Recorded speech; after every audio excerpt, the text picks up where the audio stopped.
Thank you all for coming. This is the previous fifth postponed meeting of the Turba meeting group, dedicated to the history of alchemy, very broadly defined, as you can see. Today, we are hosting Arnaud Zimmern and Adam Heet from Notre Dame University in the USA. And they will be talking about the VR Alchemy Lab that they have devised, and it's a work in progress, as I understand it. And I will briefly introduce both Arnaud and Adam, and then I will let them continue as they see fit.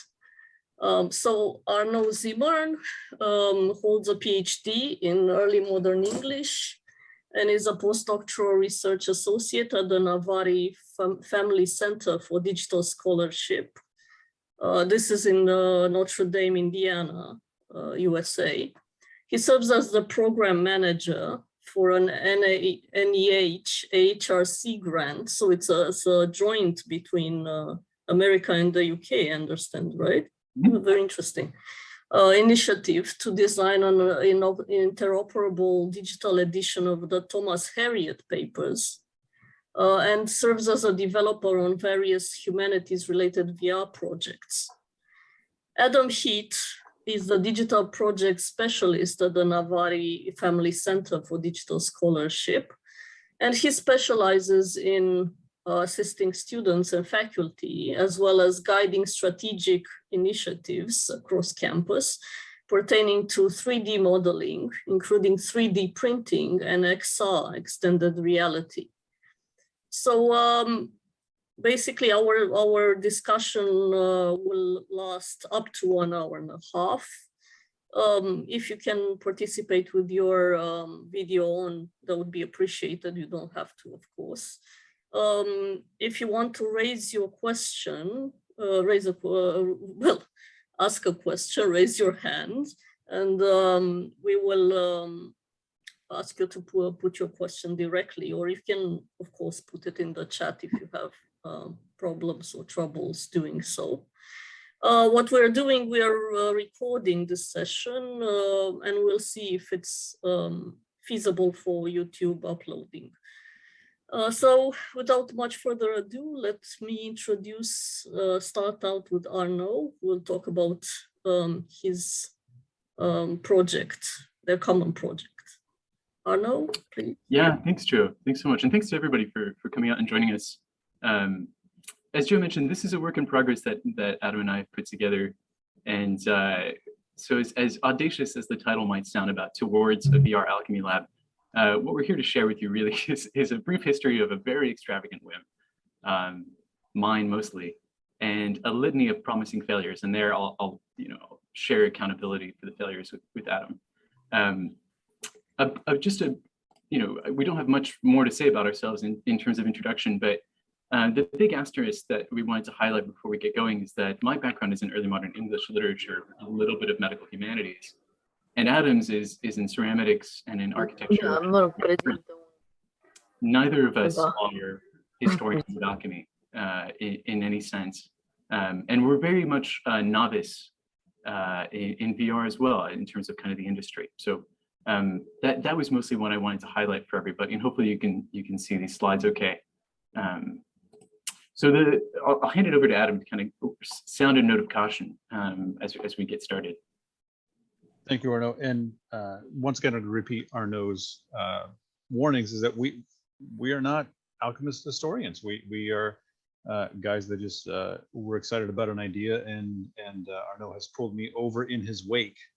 We're also people that talk to excess about things that we get excited about. So you will notice that we are reading from a script, and that is because we value your time, and we're happy to take off-script questions afterwards. So as Arnaud said, a note of caution. Those of you who are accustomed to the high intellectual caliber of Turba meetings will be expecting a more refined story arc, or obviously on the left, a linear plot line for today's talk. Arnaud and I, however, thought we would share an unpruned and rather scraggly looking narrative of where we've been and where we're headed there on the right-hand side. The point being to emphasize in the open-endedness of this project and the value of the many failures along the way. We are a team who values how many times we mess up and how many times we fail and then learn from that process. We benefit in a weird sense from the fact that there's no grant attached to this project. There's no publications, there's no books, there's financial interests, no tenure, no deadlines or stakeholders. What we're trying to build is something that's genuinely good for the history of alchemy, genuinely fun for students and novice learners, and genuinely useful for researchers and teachers, no matter how long and convoluted and failure-ridden our path ends up being. So to give you a timeline of this project, we started, again, very frankly, with an extravagant whim in 2021, at the end of my first year of postdoc at the Navarre Family Center for Digital Scholarship. Our then newly hired director, Scott Weingart, encouraged us to dream up just a couple pie-in-the-sky extravagant projects, to which I responded, obviously, what if you could 3D print an alchemical vessel in glass and then have it available to use for alchemical reconstructions like those that Principe and Newman, Larry Principe and Bill Newman have famously done. To which Scott, who's a historian of science himself and an enthusiast for all things alchemical, and who's worked with the Newton project out at IU Bloomington, responded, "That's very cool. Let's see if we can do it. Let me put you in touch with Adam more deeply so we can get that going." So we got really quite a ways in. Adam successfully 3D modeled some familiar and some less familiar objects from the long history of chemistry. You've got an alembic on the left, or something that looks roughly like an alembic, and the Kali apparat, which is more of a 19th century chemical tool.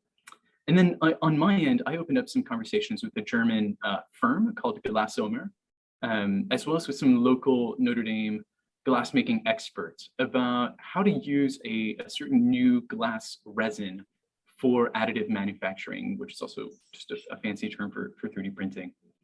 In the end, though, insofar as we never really got around to 3D printing anything in glass at all, because the costs of it simply far exceeded the use value, I think it's fair to say that this project is really the first of many in a running tally or litany of useful failures, which will be this presentation.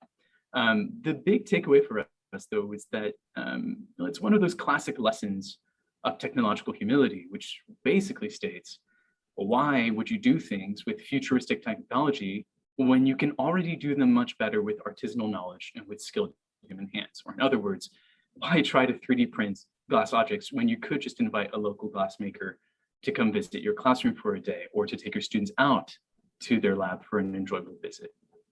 Now, I'd like you to stick a pin in that little moral maxim I just shared, tuck it under your hat, store it, because, spoiler alert, this will be the recurring trope or motif of this talk, although I hope also that it won't necessarily be its conclusion. So that in brief is where this all started, with the whim from Arnaud and to the sound of his shattered glassy dreams on working with Glassomer. But as you might imagine, after doing all the modeling of these things that we could potentially 3D print off, we were left with this catalog of shapes. We were still intrigued by the possibilities of simulation. So the next question in our minds was, could we somehow store these models that we had kept virtually somewhere in like a virtual alchemical museum, or some type of an exhibit or a gallery, or perhaps even a virtual alchemical lab, where they might eventually become something for us to use as teaching and learning. That's how the title of this talk, right, Towards a VR Alchemy Lab, really emerged as our guiding research question. What is, really what was, an alchemical lab? And might it be worthwhile to build one or something like it in virtual reality?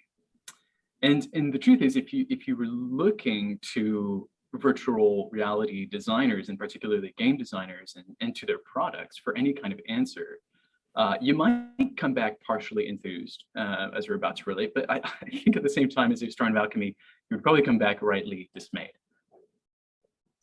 And for us, the blockbuster video game Skyrim, which is on the left, which I love playing, I will admit.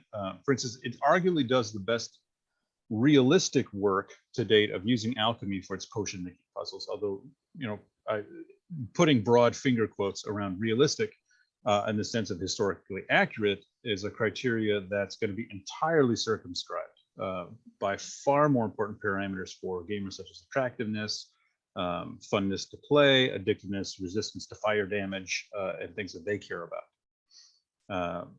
Somewhat lesser known, but I still think very telling, are the demo reels developed by Unity, which is an open source, open access VR software firm that we're using.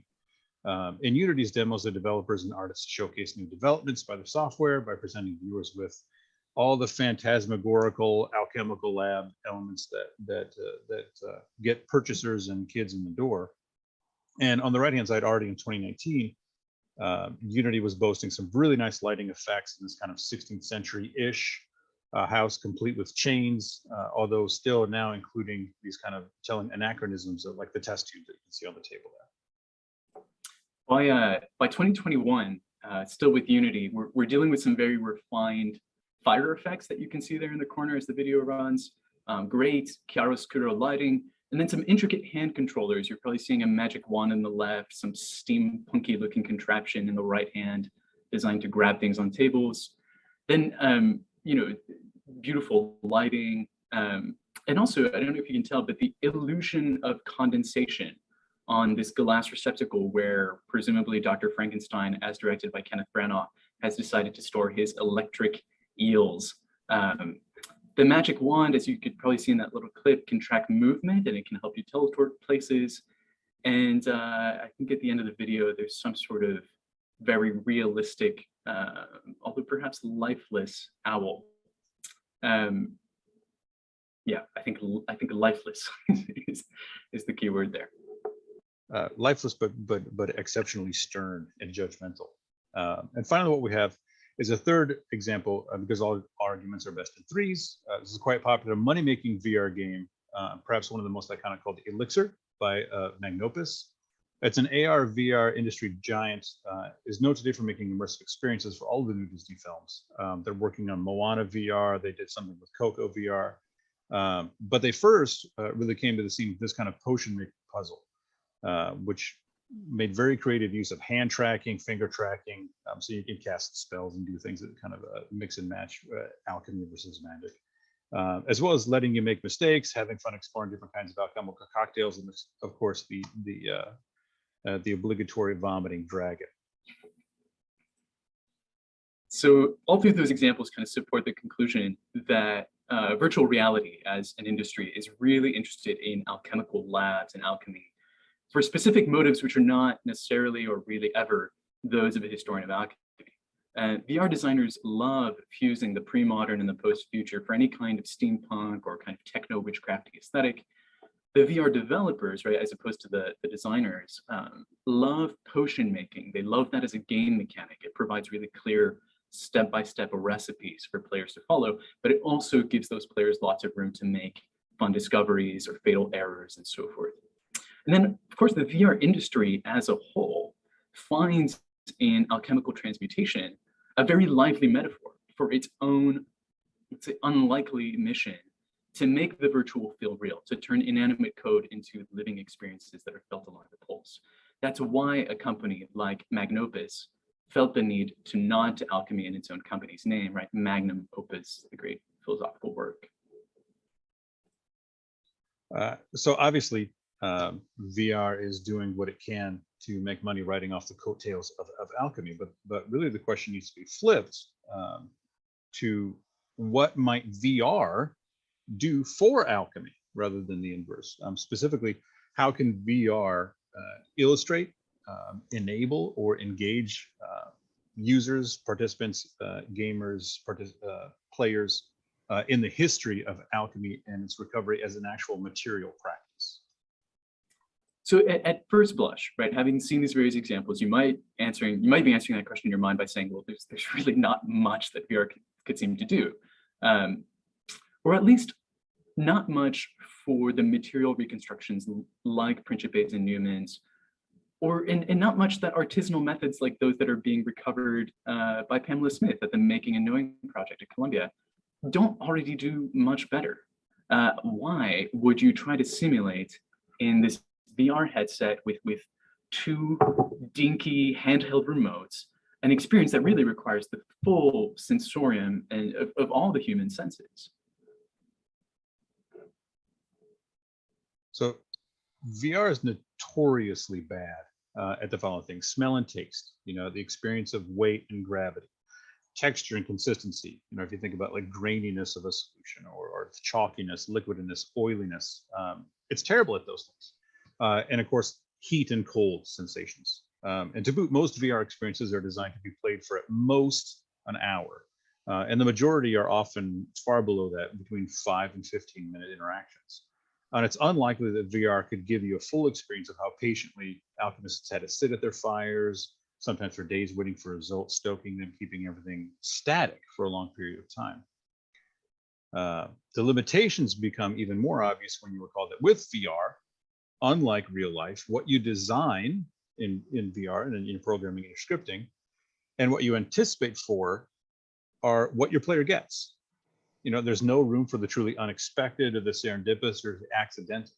A simulation that tries to capture a realistic alchemical experiment, an actual realistic alchemical experiment, would require an exorbitant amount of investment into absolutely every kind of micro variable and every possible eventuality. And that means VR, virtual reality, isn't terribly good for some of the most basic chemical reactions, or fluid dynamics or state changes, like combustion or condensation.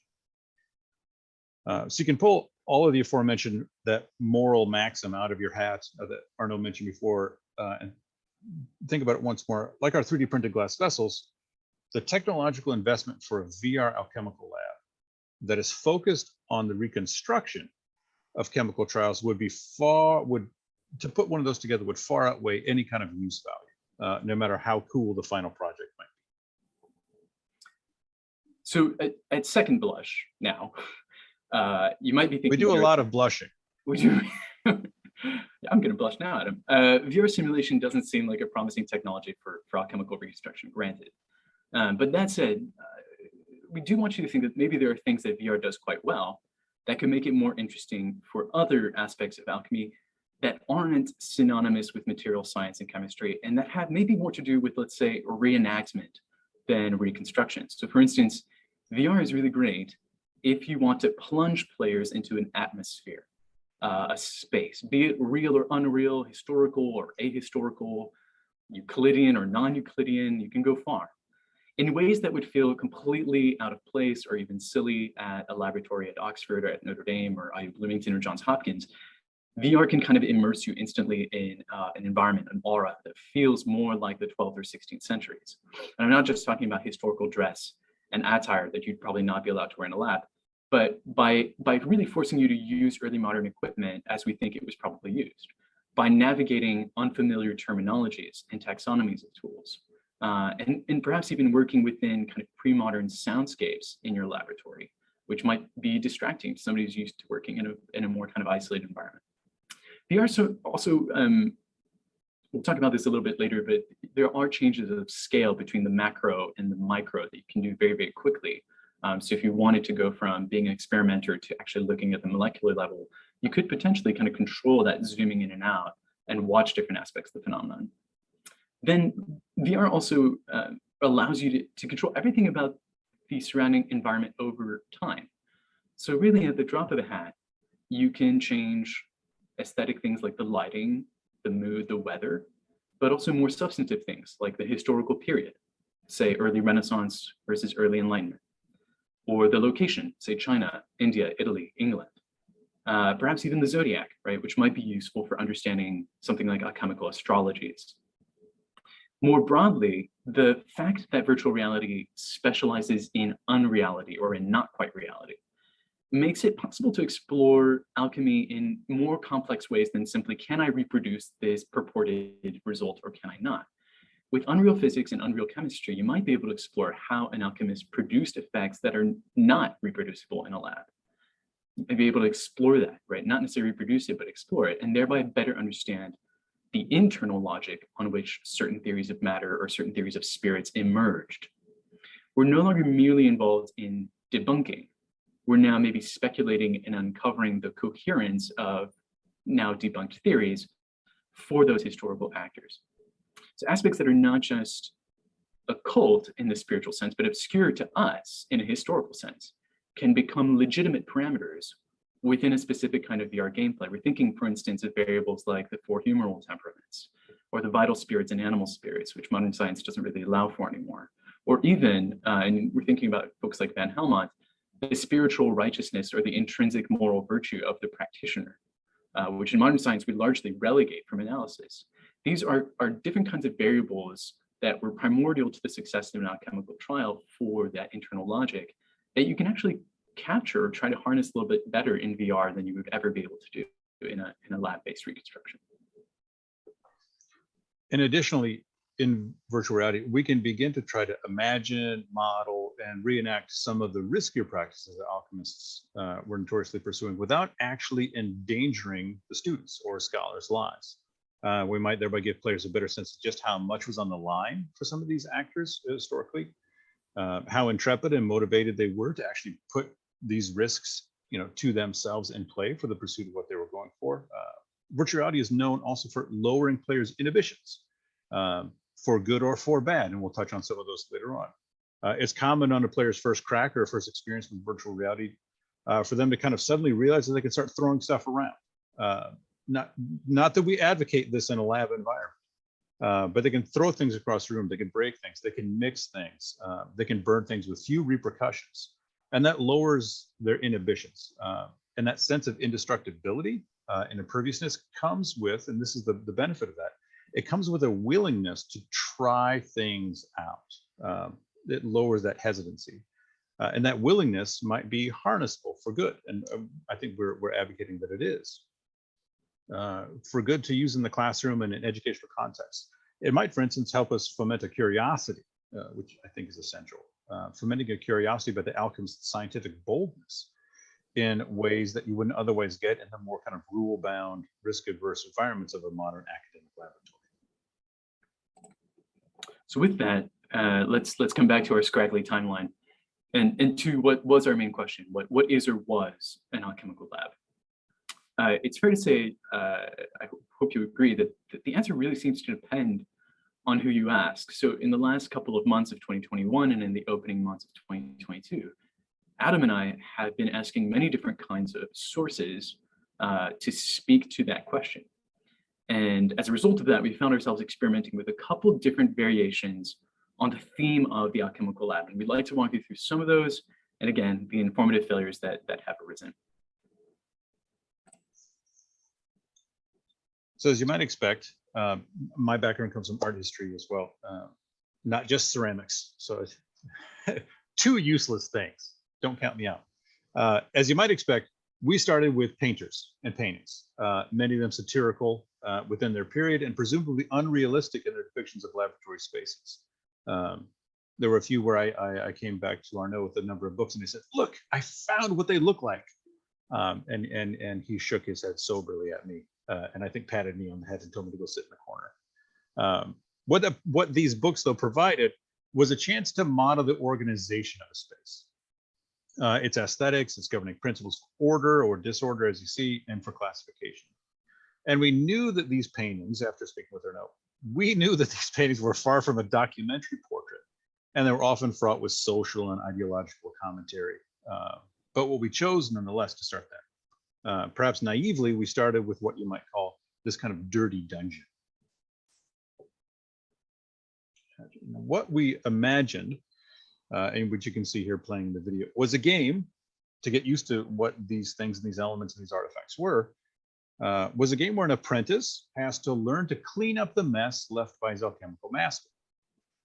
And in the process of organizing the lab, just kind of going through and picking things up and cleaning, students might learn to recognize various alchemical symbols, terminologies, the relationship between various instruments, taking clues from the space around them, and from helpful illustrations along the way. And this is a simulation of us kind of playing around. We realized quite a few things earlier on that we were making assumptions as to what a space might look like, how things might function, and just how much disorder we were going to need to contend with as we work forward.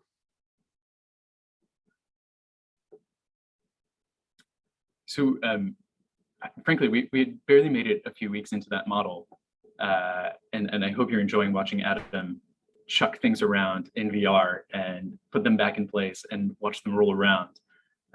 We had barely made it a few weeks into this model and had really yet to build any of the game mechanics when we noticed a few important things that gave us pause. So the first was that spherical objects of any kind will roll wildly under the kind of regime of virtual reality, gravity-based physics. So those little marble sockets that you were seeing Adam kind of place things in were a necessity and a kind of crude one, but they worked and then they didn't work and then they worked and then they didn't work, and different things didn't fit in different places.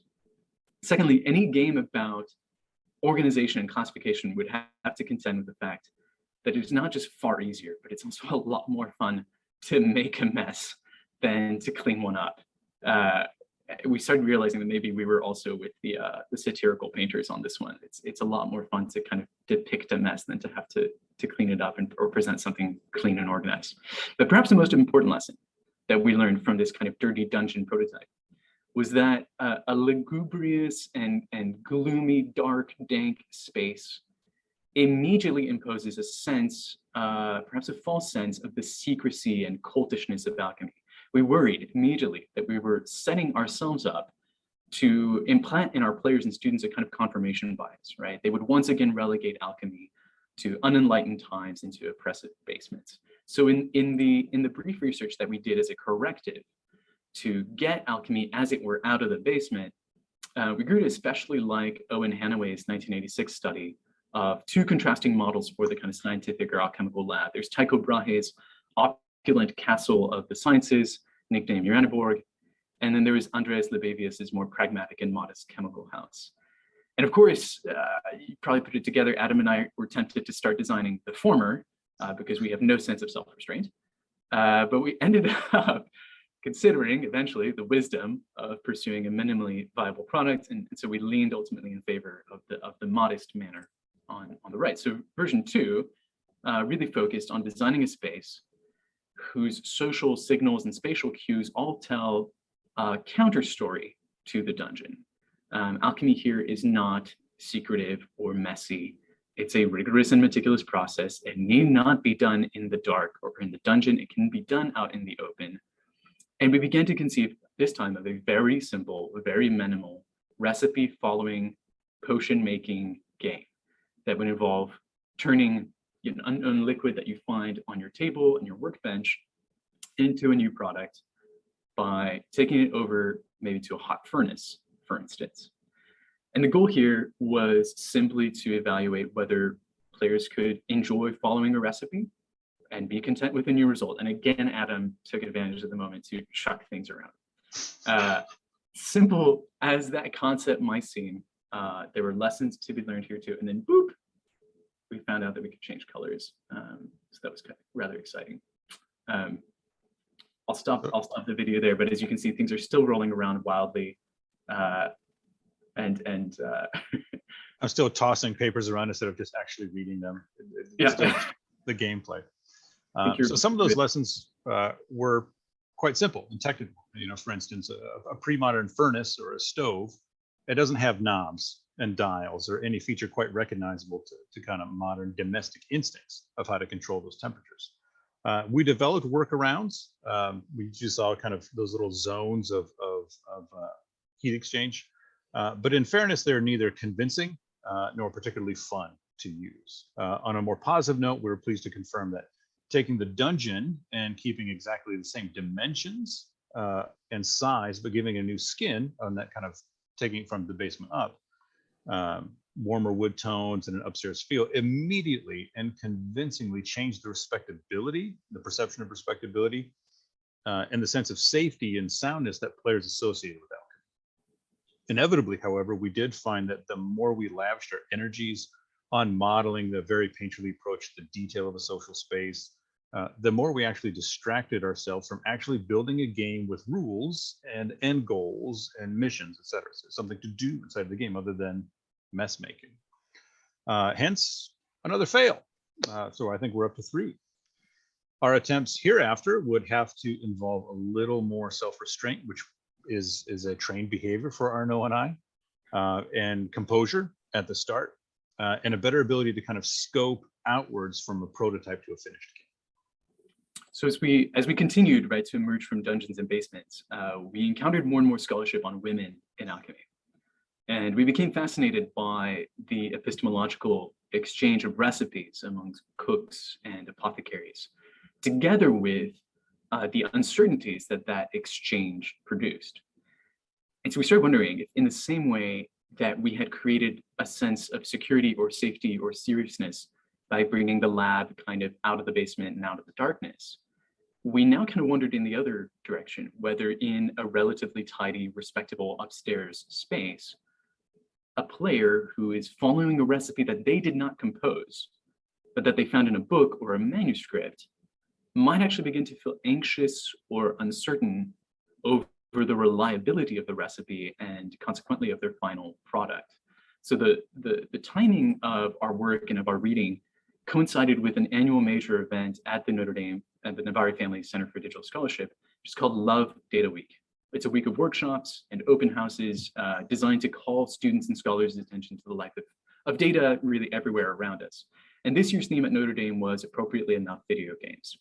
So you can see where we're going, right? Merging the themes of love and of the uncertainty of data, and then drawing on my doctoral background in Shakespeare and the medical humanities, I proposed to Adam a very unlikely scenario that we build a sort of minimal potion making game that would draw on Romeo and Juliet's apothecary scene and would ask players to reenact the poor apothecary's role as the peddler of poison in Act 5, Scene 1.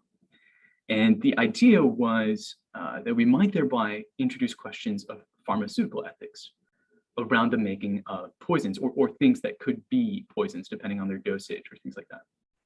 We wanted to highlight the uncertainty or unreliability of recipe data in this period, but we also wanted to emphasize maybe the emotional and rational impact that poverty or indigence has on our moral arbitration. So as folks here, I think, will recall, Shakespeare's apothecary in Romeo and Juliet exonerates himself from culpability by basically pleading necessity. As he's selling a poison to Romeo, he says, "My poverty, but not my will, consents." And we were curious to see how players might respond if, after getting absorbed fully into a potion making game, and the fun of science and of making things, they were suddenly kind of asked to decide, yes or no, do I trust this recipe? Right? Yes or no, do I trust my ability to reproduce this recipe correctly? Yes or no, do I accept the penalty of death in Mantua for selling a poison? And then finally, yes or no, do I consent to selling this poison? And if you do, is it out of your will or is it on account of extreme need, right? Is it your will or is it your poverty that consents? And if you are following along with our logic, yes, we did say that we had trouble getting the jars to stop rolling around, and we decided to make it easier on ourselves by tackling pharmaceutical ethics. What doesn't track in that logic? The game that we demoed on Friday of Love Data Week looked something like what you see on your screen. It's a 2-player game with 1 player on the outside, this one, the one on the left, giving instructions from a printed recipe that they physically have to another player that's wearing the headset, the ones that are actually seeing the apothecary's storefront, who otherwise has no instructions to draw on. Each pair of players had 5 minutes, only 5 minutes, to locate a handful of ingredients in the cabinetry necessary for the potion, which were hidden in intentionally mislabeled cupboards, and then to weigh them on kind of a wonky apothecary scales, and then to grind them in a spectacularly anachronistic 19th century spice mill. More on that in a moment. And then to steep them in boiling water until things turn the right color.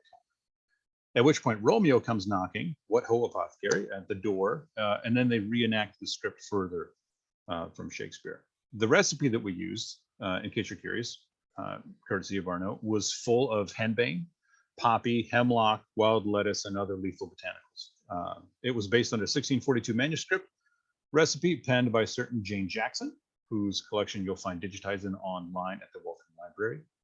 describes a drug called Dwali that, according to Jackson, was a good soporific for a man before he be ripped, i.e. before he's surgically cut.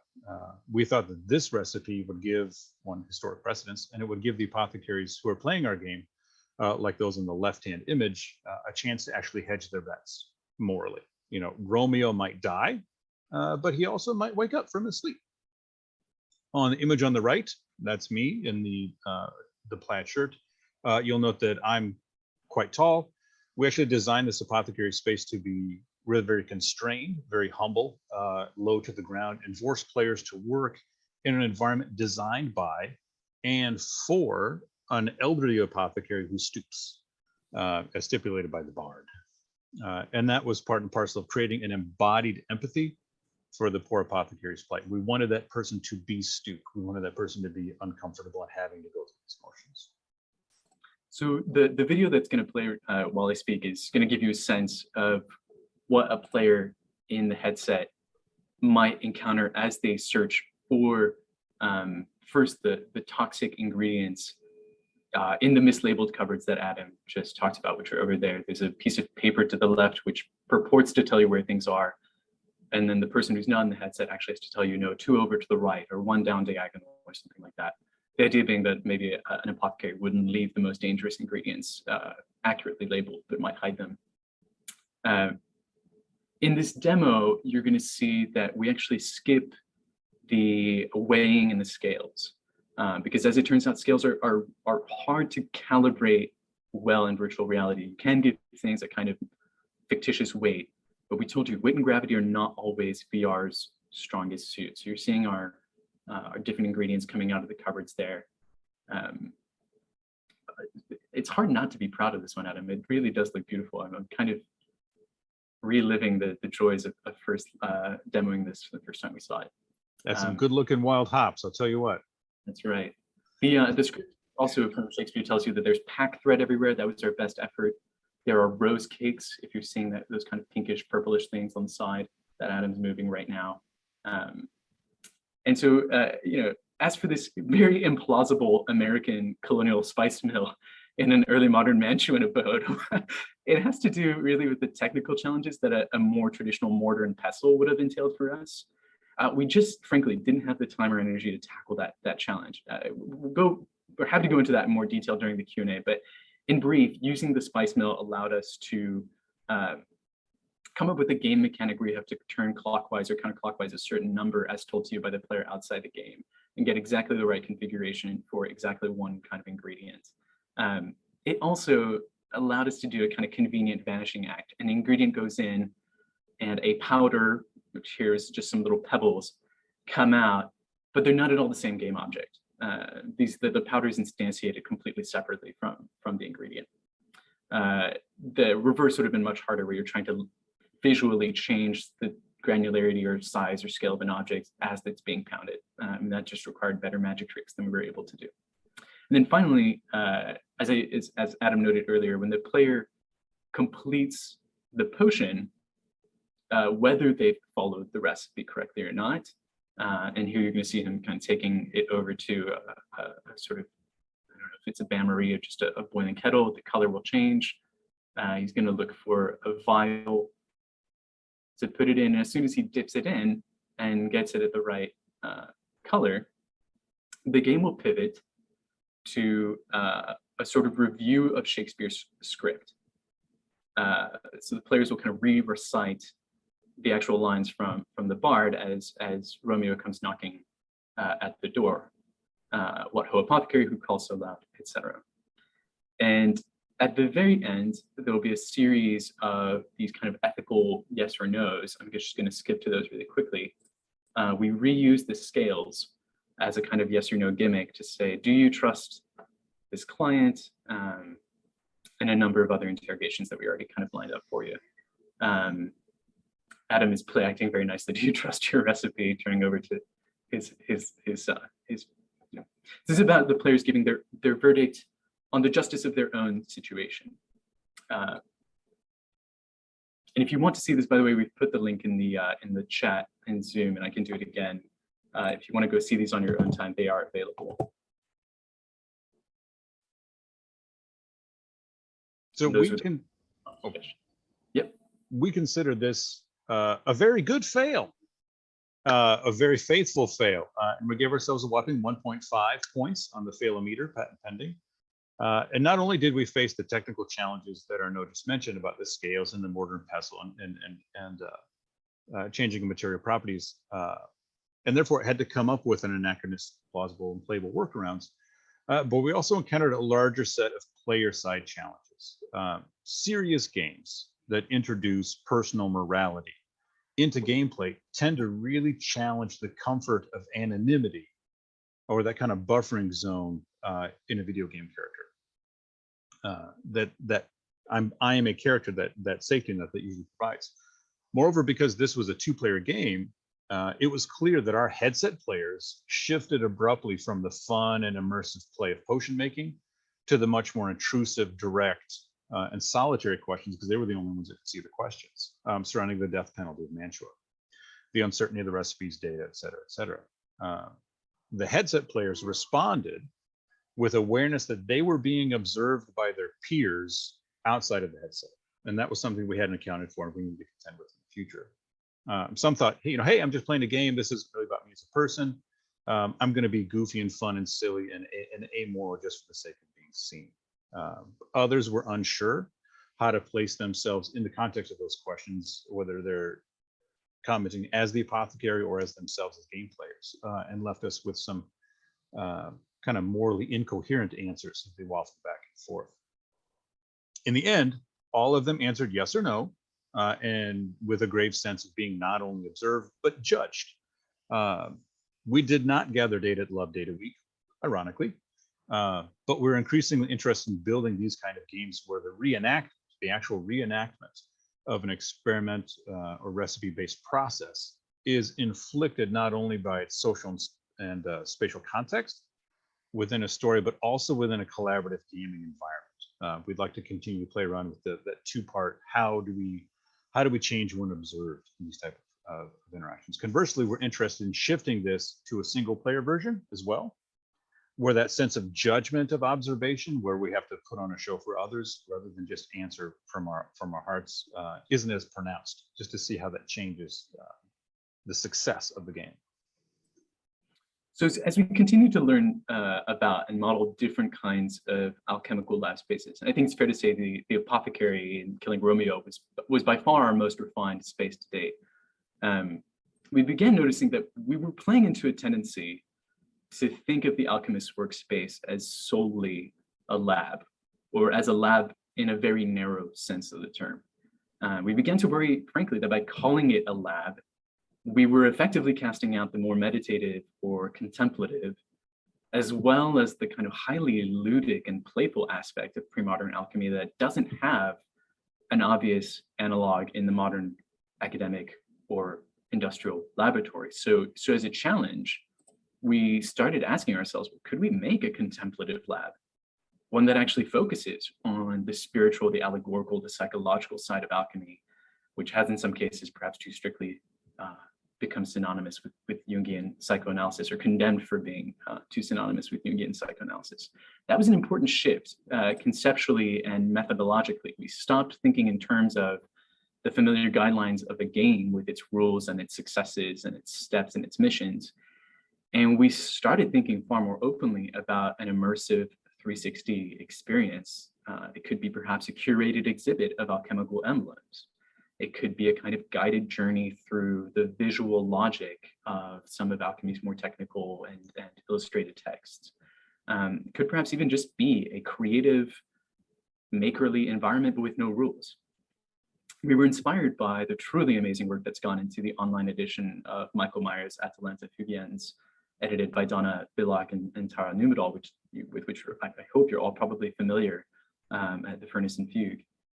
And Adam in particular started repainting some of Meyer's emblems in 3D, and then also assembling and ordering Meyer's emblems in different kinds of 3-dimensional arrays. This is where my own personal hubris takes center stage. So in what we're calling Alchemical Fugue in 2 parts, we pivoted, as Arnaud said, from working in Unity software which is a primarily for game development, working in Google 360-degree painting software called Tilt Brush. Our goal again was to explore the unreal side of VR, that non-physical actuality of it, and harness its potential for much more of a meditative approach to studying the composition as well as the inner logic or logics of alchemical allegories. Meyer's images were perfect for this case study, and Arnaud can go ahead and perhaps start that first one on the left. On their own, they're exceptionally rewarding visually, but as a whole, they create so many potential narrative threads through repeated motifs and visual elements. And at times, it's almost as though they could kind of nest into one another rather than being seen, linearly or sequentially into one larger comprehensive landscape. So the first video that's showing right now is from a series of exercises we tried where I'm actually painting Meyer's emblems, this one of Kronos vomiting up a stone. And what we have in here, and Arnaud should be, feel free to jump around like at 5-minute intervals because it's a 17-minute drawing, is the idea that we're seeing this mountain, this stone falling from the sky, Kronos, from a first-person perspective. And we started wondering, we saw paths in other symbols. Well, is that the same path? If I take that path metaphorically or figuratively around the mountain, do I come back down to the lakeside where boats kind of sit listlessly in the harbor? If I go around, do I see the nest of eagles that's depicted in another one? What happens? And Arnaud, feel free to jump almost 8-10 minutes ahead. This little cottage or cabin or workroom or shack or shed, or none of those that we see on the side. What's inside of it? It's a representation. It's in there for a purpose. One would assume, otherwise don't put it in. What else could it have within it? And if we go maybe about a minute before the end of this video, and once again, I'm going to go back to my, there you go, perfect.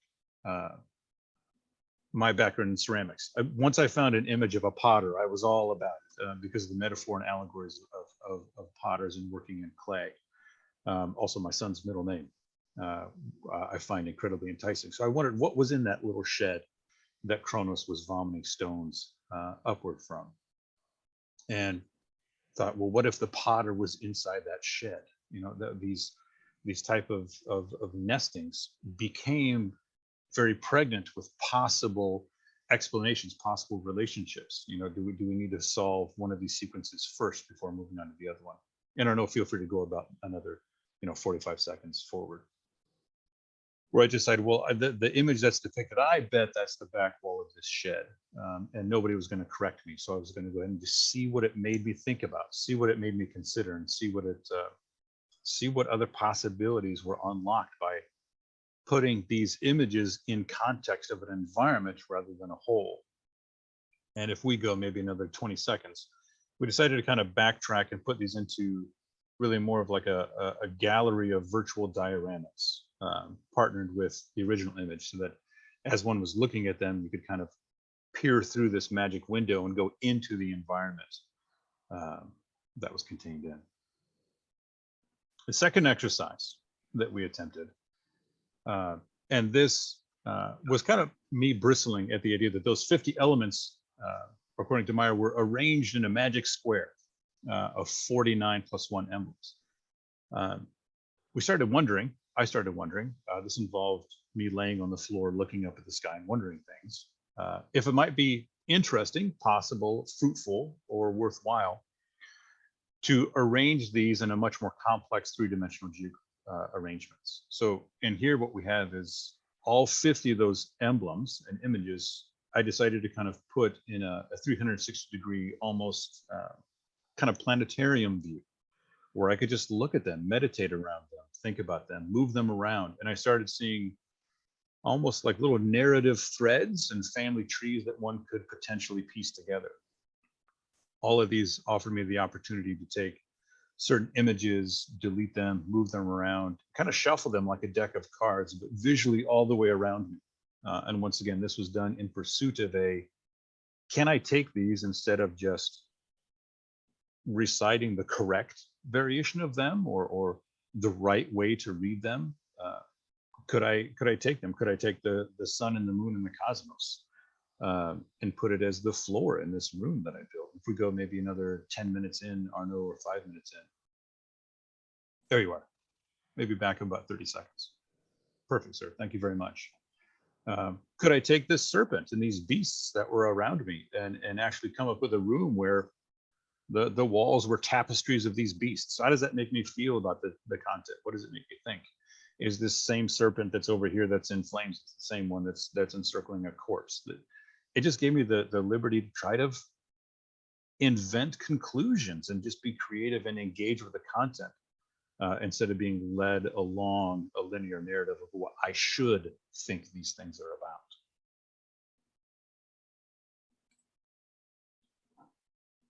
So I will end this one here. You can watch the video if you like. No one wants to sit through 9 minutes and 24 seconds of me goofing around right now in the middle of our talk, I promise.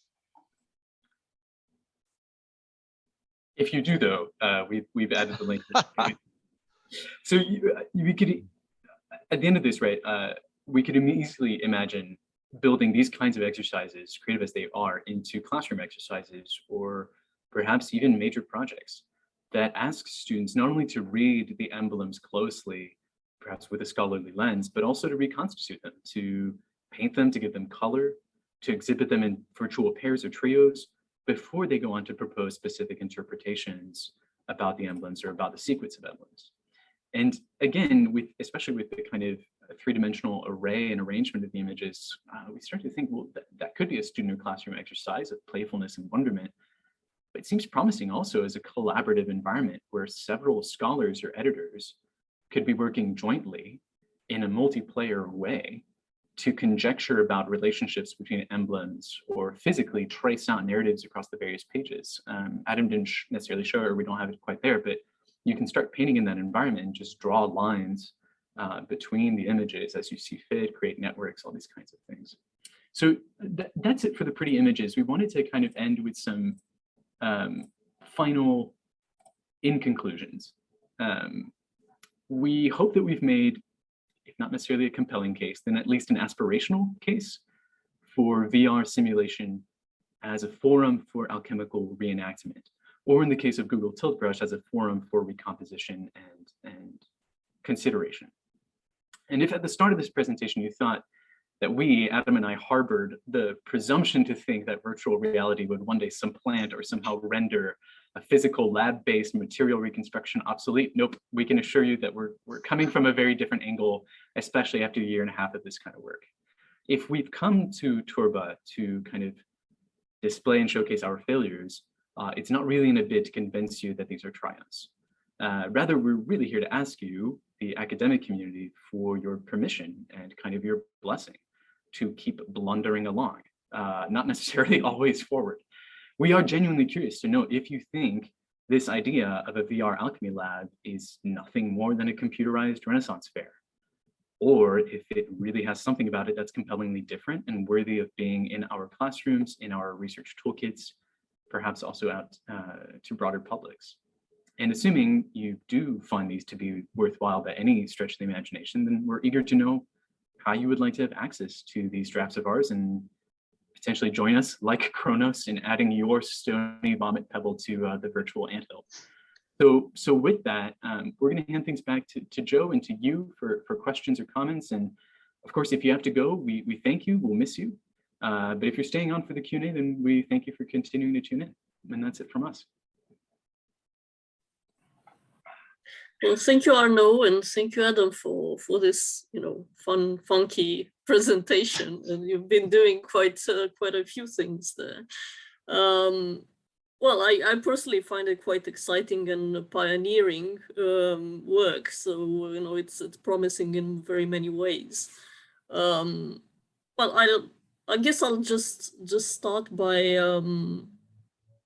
kind of asking you, like, when you started out, what audience were you thinking about as targeting this for, and whether that changed as you were playing with this? I would speak to I'll start that one off. because it's very easy. I wasn't thinking about an audience. I was being spectacularly selfish and just building something that I thought was fun, and which is kind of my MO. And Arnaud's partnership, well, the partnership between Arnaud and I relies heavily upon Arnaud coming in and injecting some type of pedagogical concepts or something that will bear fruit. So we that was really where the direction of who would see this comes in. It's fair to say that with the the origins and kind of trying to 3D print some alchemical vessels in glass, the idea really had been, what if we could teach a class on the history of the sciences in the early modern period, but with a 3D printing component? So I think that inflected things in a kind of student classroom oriented direction. And so that meant working with students who would be total novices to 3D printing, but also to the history of science and alchemy. And because of that, the kind of main objective was, can we get people to really be fascinated by this period? And so fun and wonderment and a kind of sense of learning by making was key. We only realized later that some of this might actually be interesting for historians of alchemy who might want to push the envelope further in terms of their research. So that became kind of a subsidiary audience. I'm still not sure it's our primary one, Joe. I think we continue to kind of think about like folks like Adam's son and other teenagers around the world that come into our classes eventually, and that we really want to kind of attract to this field of study because it's beautiful and because it kind of has so many different aspects to it, from the contemplative to the active, the scientific and the kind of pre-scientific, or whatever you want to call that. So I don't know that our audience has necessarily shifted. Maybe that's an immaturity on our part, but I'd like to think it's at least one consistent thing across our failures that we've continued with. So Adam's son is how old? I mean, if I can ask. Yeah, teenagers. So basically, like for high school kind of kids. Yes. Or... Yes, I've two children. One who thinks, "Oh, that could be kind of cool, Dad," but you're doing it wrong, and the other one who thinks, "Well, that's actually exceptionally boring." So I try to balance who I ask when. Right. Well, we have a question from Kim. Kim, would you like to ask your question, please? Yeah. Hello. Can you hear me? Is it Yes. good? Yes. Hello. Okay. First of all, thank you for the lovely presentation. It's really interesting. And as an architecture graduate and into some nerdy stuff, and also into alchemy, it is really fascinating for me to see and hear that this is in the making. Because your take, this is not much of a question, really. Sorry. To see this modernizing of presentations of alchemy through a game on a historical level is really something, because it's different from the fictional ones like Skyrim or Witcher, maybe on other RPG games. So this is really a helpful, would be a helpful game and fun at the same time, I think. And I personally think that this will be really immersive, given that it would be in VR. And I already can think of people of my age, really in the 30s or 20s, who would be interested in playing this. So I think this is a really good proposition. And yeah, so I had questions, but it got answered along the way, along the presentation. So Kim, thanks so much. thank you. It would be great to know, which of the many things we presented you thought would be actually the most fun. Was it more the games, or was it more the painting, or the?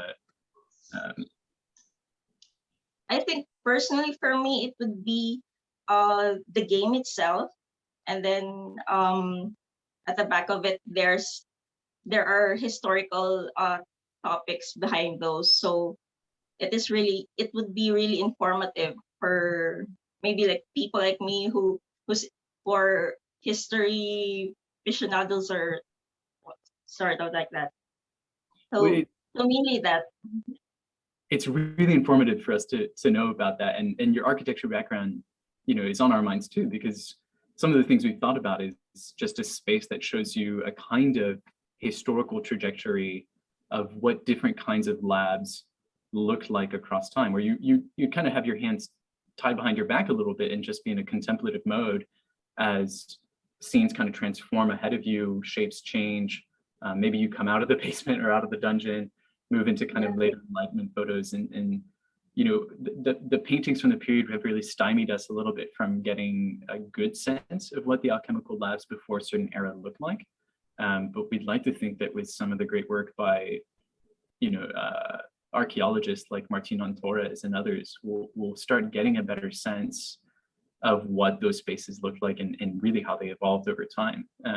We can imagine that being another kind of fun, cool 5-minute, 10-minute experience for students as they actually see the history of science unfolding without trying to give it too much of a teleology either. Maybe they could take different paths, maybe it'd be a kind of branching trajectory rather than a linear one. We seem to be fond of those, but thanks so much, because it's great to hear about the interest from architecture. So thanks.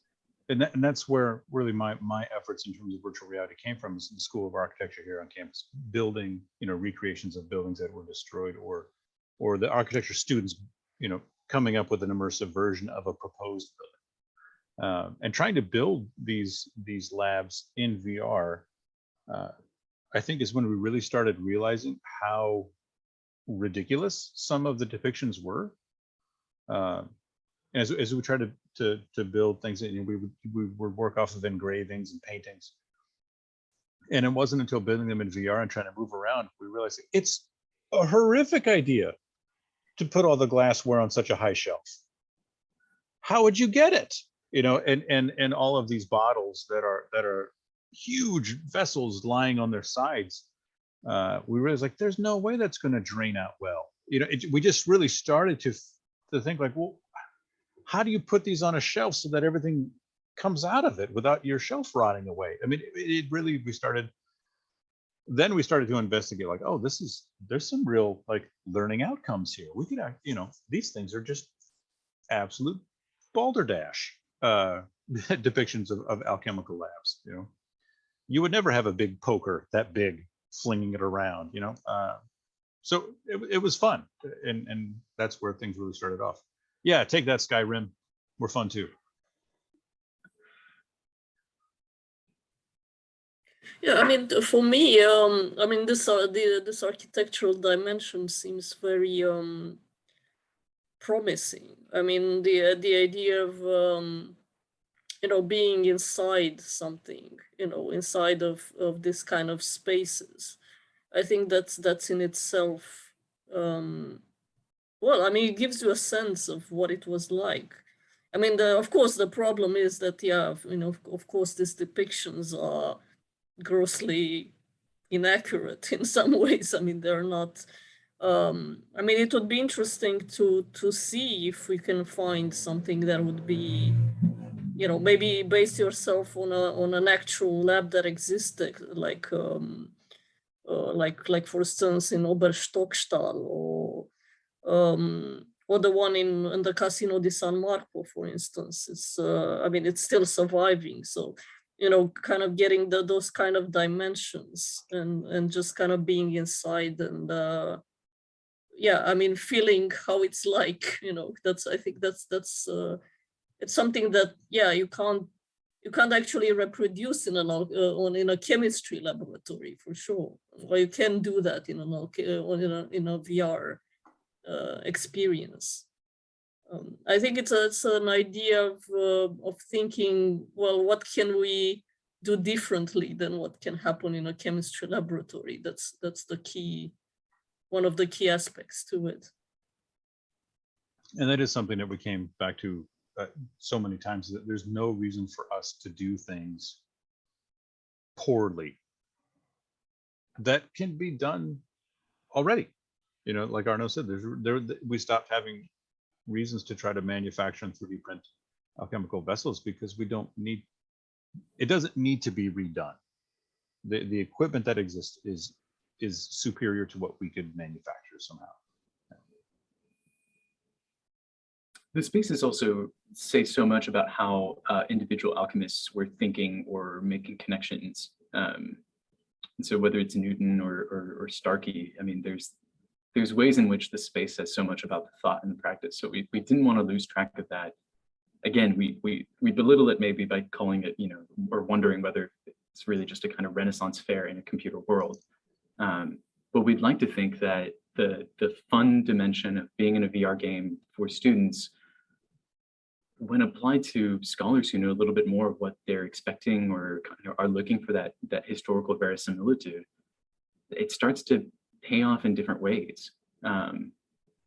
To actually get to see the space, think about where the tools would be organized, what the angles of the shelving might be to actually store spherical objects. That's one that Adam noticed, just because VR gravity was doing trouble whenever the wood was in any way wonky or perhaps not tilted in the right slope or things like that. So very, very pragmatic things that suddenly kind of shape what the space looks like a lot, but also what gets placed next to another thing, right? Your heat source might explode a little glass bubble in your shelves, or are you really going to put those right above, your chimney on a mantle?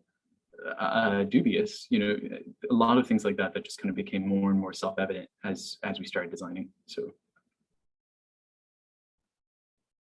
I mean, it's also interesting to, I'm kind of curious when you played this, is it the Killing Romeo that you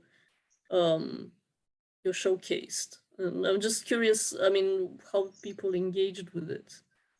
We had about 10 or 12 different students and faculty come out just on a brief 1 hour kind of open house that we held to test it out on Love Data Week. And experiences ran the gamut. For some people, it was their first time in virtual reality. So the experience was mostly, wow, that was weird. And I can't get over that you all designed this in effectively a couple of weeks. The other experiences, those who had a little more experience in VR were looking for, honestly, oftentimes more and more verisimilitude. So they wanted a thicker soundscape. So what we didn't give you a sense of today, just because the sound would have been annoying, was this ringing doom bell that's playing throughout the Alchemy thing, to give you the sense of being in Mantua, where maybe the bells might be tolling regularly. Little bird sounds, the bubbling and frothing of things on the stovetop. And one of the regular requests was, we actually want more soundscape. It does more for the tactility of the whole space to have these sounds that really immerse you into something else. So that was a big takeaway from just about everyone. And then different glitches that we had did not actually stop. We were very afraid that things like the grinder being anachronistic, or perhaps being difficult to handle, because sometimes the grinder handle would spin wildly or things like that and not stop, or break off of the machine. That was perfectly intended, I assure you. Those kinds of moments didn't actually draw students and players' attention as much as we thought they would from the main takeaways. At the end of about an hour, we were all sitting down on the floor talking about Shakespeare and how much more fun this was to play this extremely minor character who gets less than a scene, and to realize just what the stakes are for that character. And then it was also about, well, what else would an apothecary have done? What more is involved in their practice and in their science? Some were asking about astrology and other things like that. Probably the most heartwarming moment, and I'll just share this story, was a parent was visiting that week, visiting one of their students, and had a kind of teenage boy along for the ride for their kind of first visit to a college to start thinking about things. And they happened to see that we had this invitation. And they came in, and the young man was 100% at ease and comfortable in a VR headset. His mother was shocked. And as he started answering the yes/no questions, as Adam pointed out, he had no qualms about being a villain, and answered all these questions in the darkest possible sense. And the mother was shocked. But at the end of the day, that was one of the most informative experiences for us, was that this young man, didn't necessarily feel an obligation or a sense of judgment. Wasn't trying to be funny. Just thought, I'll just breeze through this and get to the next part of the game, perhaps, or it doesn't really matter. But also at the end, the mother kind of shared with us that this young man is trying to decide between whether he's best at math, or whether he's best at English, or whether he's best at arts. And is apparently a pretty high achieving young kid, and figuring out what his passion is going to be was tricky. And suddenly he had something that was at the crossroads of all three of those. And so Mom was saying, you know, I think you guys have struck a light bulb and given him a real moment of inspiration. So that was a great takeaway for us. I'm trying to think, Adam, if there are any other kind of major takeaways from how people responded to killing Romeo. I think a lot of them found it dark. You didn't necessarily. Yeah, but not that kid. That kid Yep. was like, yeah, that's what I want to do. Yep. I think the takeaways, I think, for us is that there's a nuance to inflicting moral codices in the gameplay, right? I mean, I think there are ways that we can do that much better. We took far too many things seriously as to, oh, that drawer needs to move a certain speed that nobody really cared about. And I think a lot of this because we weren't trying to make it photorealistic. We were making something where you could interact. It was nice to have so many people run through and ask questions like, well, what you know, I ran out of henbane, I dropped it on the ground, right? Which further pushes questions for us about the life of an early alchemist. Like, where do they get their stuff? What happens if it runs out? Do they got to go, we'll go back to Skyrim again, right? Do they have to go out in the woods and collect things? And, you know, where do the materials come from? What if they run out? And those are aspects that were hard to illustrate the preciousness of things. If I have so much, lapis lazuli, I don't know, where do I get that? I'm not going to be wasteful with that. I'm going to, my approach changes with the value. Got to have the money rarity too, right? I mean, Right. if you introduce the element of the financial costs of all these things, you know, like how do you, I mean, do I choose like a more expensive one, but maybe more faster and more effective, or do I use like a cheaper ingredients because I'm kind of this poor apothecary trying to make ends meet kind of thing. Mhm. And I think that kind of touches back. The first thing that I thought was fantastic about this whole exercise that Arnaud was proposing early on was he sent a video of Arnaud, was that Principe doing the experiment where it wasn't working because his element was too refined, and he realized that it was actually like the pollutants and the other. It's like that fascinated me, absolutely fascinated me, that there's evidentiary discovery lost by pursuing the strict kind of formulaic, this is the pure element that we're working with. I love that. So who knows, maybe we'll work that into phase 2. If you buy the good ingredients, things don't work, but if you get the stuff that has a little bit of slag in it, you're actually going to be successful. Who knows? Yeah, put some trick into it, Yeah, why not?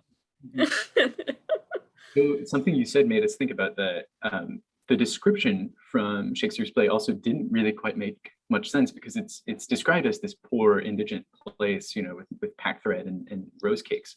We never found out really what the rose cakes were for. But it also has a number of different dried fishes and a tortoise shell, which we tried to simulate a little bit by throwing, I think, dried mackerel or something like that on the wall. Those are halibut. Those are dried halibut.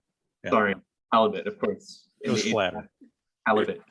And a tortoise shell on the side. And the work of verisimilitude, I mean, it turned out to be more, sorry for the bad fish pun, but it turned out to be more red herrings than anything else. People thought, can I interact with those objects? Am I allowed to play with those? Is there anything hiding behind them? And so the more people got comfortable in the space, the more they started thinking, if I'm a poor apothecary, why on earth do I still have this? Why haven't I sold it if I'm not using it? And what other mineral properties might it have? And the connection was made by one of our English PhD students who started realizing, well, that scene where Romeo is starting to kind of go to think about poisoning himself if Juliet is indeed dead, plays on this theme of things that look dead but are actually alive, Juliet being the main one. And then the reverse with all of these dried fishes, and the possibility that they might be resuscitated or re-enlivened, or that some properties within them might still be kind of harnessed. And so realize that the apothecary space is this kind of, I don't know, world of almost like cryogenic preservation, where things that are dead have been kind of preserved in a weird way, in the same way that Juliet is going to be preserved. So that the connection started feeling a lot more literary and a lot more kind of powerful for the play as well. So some of the discoveries were literary, not all, I would say, but a little internal moral check was really fascinating. And I think, as we mentioned, we're interested in making the game maybe single player for an upcoming performance of Romeo and Juliet at Notre Dame, and seeing if we can get a lot more kind of anecdotal feedback from students if now they're playing it without that kind of sense of pure observation determining where their answer is going to come from. Not that we suspect a kind of negative bias or some sort of a deep wicked demon inside every person, but we are genuinely curious. How does the fact that this is a poor apothecary really impact your sense of what is justified, and how much of that is emotional, how much of that is rational?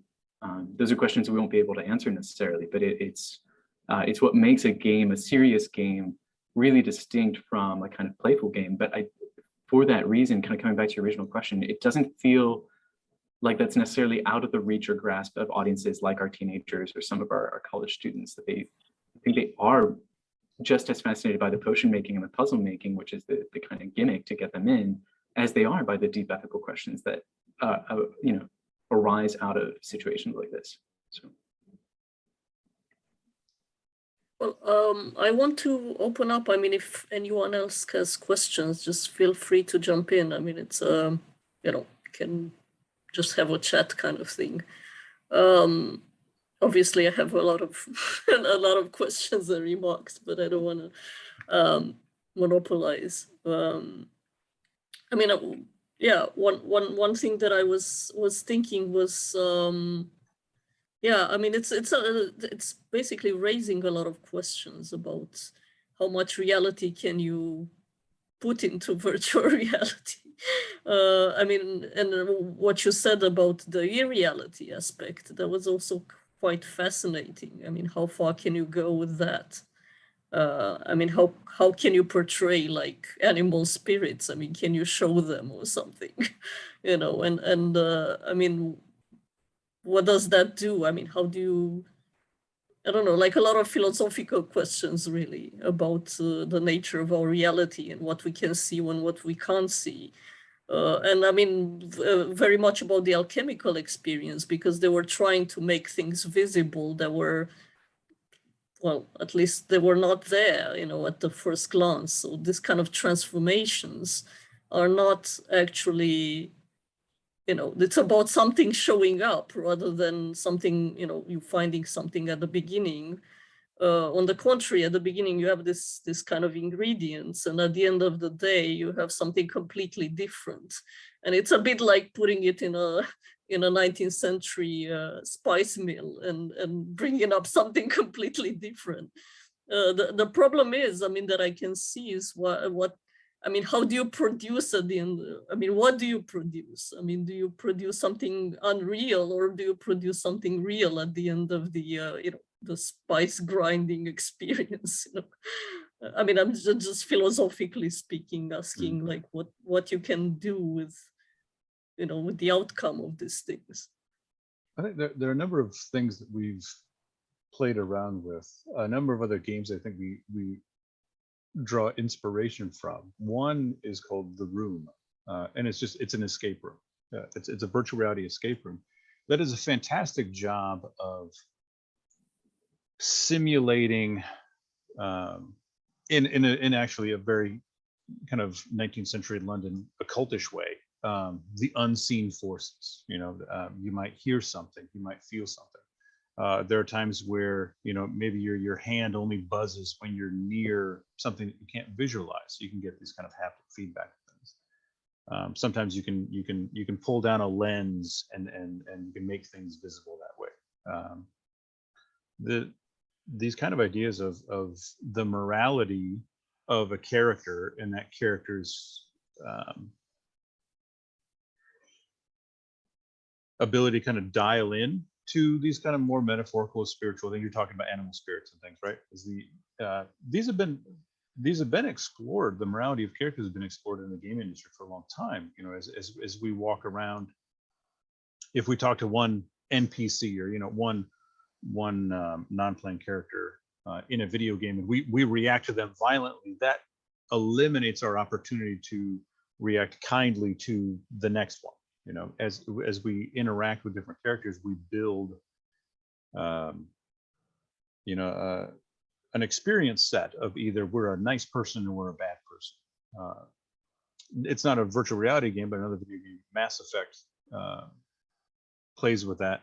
Where as you're walking along, your interactions dictate the way your character looks. You either play as a renegade or you play as a paragon.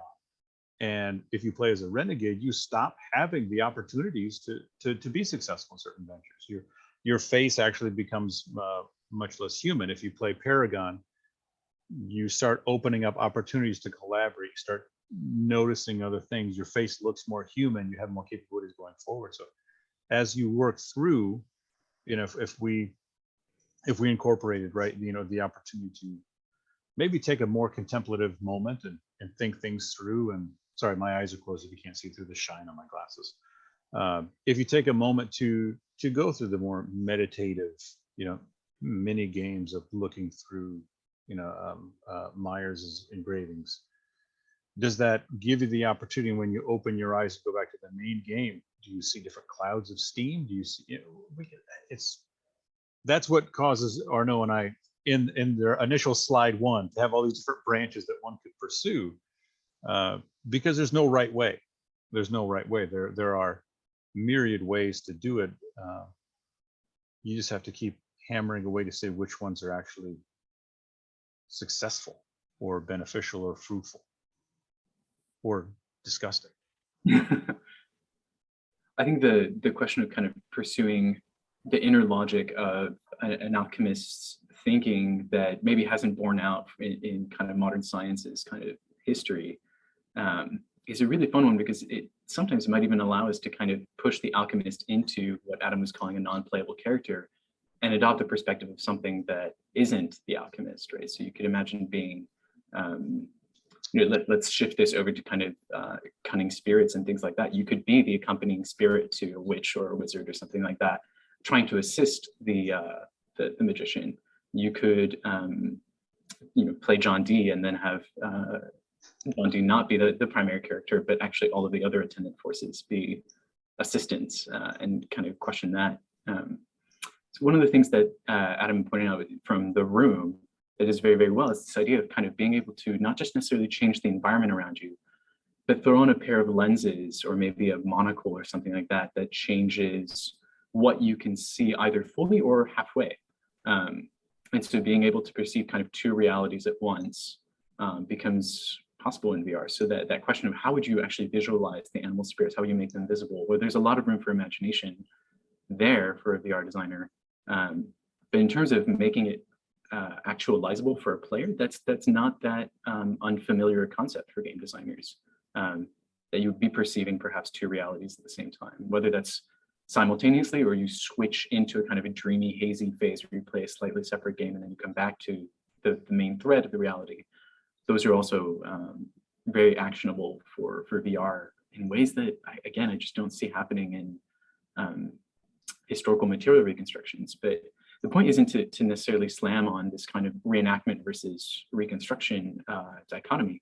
I think at the end of the day, what would be really productive is when, and Joe, this is not to kind of call you out, but when you're reconstructing the thought of a single thinker, right, like Van Helmont or Starkey, and you're trying to kind of really understand when perhaps they started pruning a certain concept out of their overarching theory, or when they came perhaps to a conclusion that didn't follow from the premises. What is the imaginative leap, or what is the conclusion, rational steps that led to that, and can we narrate that as part of an experience? So that again, the fact that we can't quite get the chemical reactions to follow science isn't a weakness, it's a strength. We can get it to do other stuff that represents kind of the plausibility or the beliefs of the alchemist, what they thought they had effectuated, what they thought they had materialized, and how they explained that series of steps that turn out. And we can kind of, if there are people that we know are lying, I'm thinking sometimes of Francis Anthony, the guy who claimed to have a panacea for potable gold, we can at least follow them all the way to the end of their the people who he claimed were healed, the people who claimed they had been healed by that particular potion. You can start adopting the perspective of the patients or of other courtiers to King James who were very nervous about this fellow. So there's a lot of different fantastic perspectives that you could take in the game or in a multiplayer kind of setting that would enable, and as Adam said, now we're just ramifying possibilities. But again, it's things that we think are actionable in VR within scope, and would make the instruction and the process, but I think also the research a lot more doable. So I guess in some ways I'm starting to propose that making in VR is very, very similar to kind of reconstructing the body of thought and perhaps even the historical experiences of different actors. That as you're trying to model and make and create these characters, you start actually tracing their inner logics as you're making it, and then make that available for players. So, and we hope that's exciting to the issue. Kim, did you still have a question, or is your hand? Oh, okay, because I wasn't sure. That's a high five. That's a high five. Yeah, it's a high is. five. It's yeah.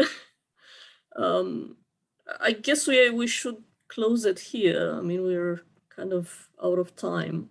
I mean, for me, it's exciting, and I think it's it's pioneering and kind of heading in a certain direction that could be really fruitful for both educational teenagers, that kind of people, to draw them into this aspect of medieval, early modern period, as well as historians, in the sense, I mean, I can see the potential of creating kind of micro histories in a way.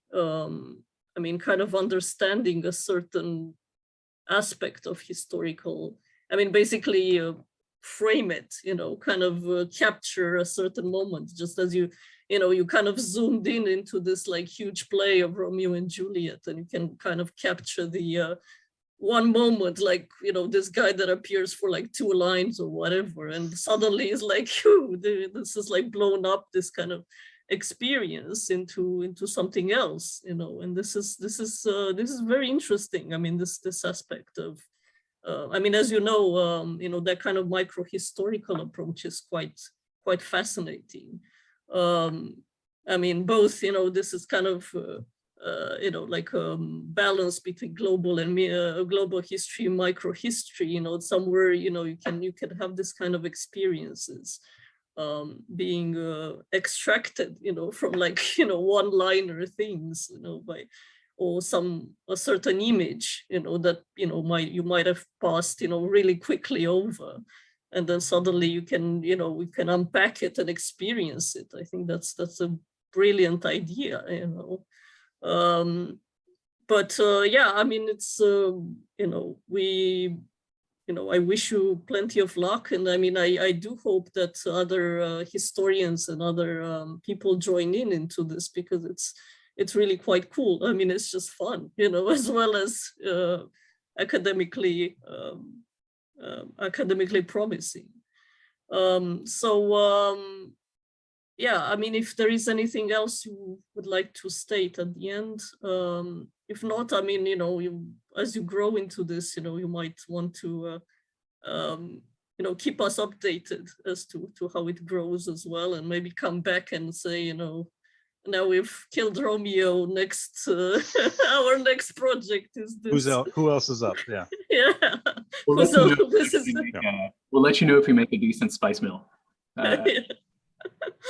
Yeah, who's gonna be next in the grinding? Okay, well, I mean, that will be it for summer. I mean, I hope to be able to bring in a nice lineup for autumn.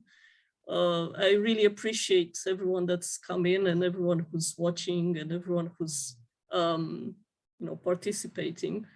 And yeah, I wish you a nice summer. And thank you so much. Yeah, thank you so much for coming, Arnaud and Adam. Thank you very much. Right, bye-bye. Thank you, everyone. Thank you.